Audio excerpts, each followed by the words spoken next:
শ্ৰদ্ধেয় ৰাইজ, এটি ঘোষণা শুনক। গৌৰীপুৰৰ প্ৰাক্তন বিধায়ক মহোদয়, ধুবুৰী জিলা প্ৰশাসনৰ সহযোগত ধুবুৰী জিলাৰ বিভিন্ন বিধানসভা সমষ্টিভিত্তিত ছাত্ৰ ছাত্ৰীসকলৰ বাবে বিশিষ্ট ব্যক্তিসকল,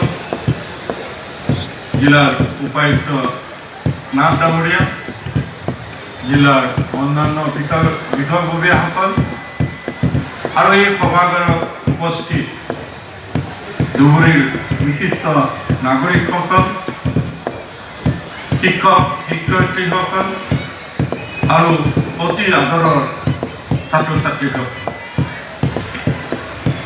আজি এক শুভ দিন।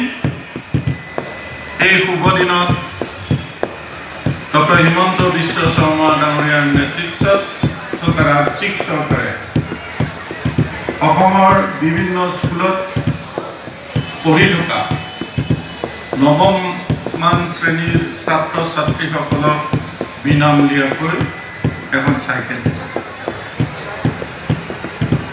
চাইকেলখনত দুটা চকা থাকে।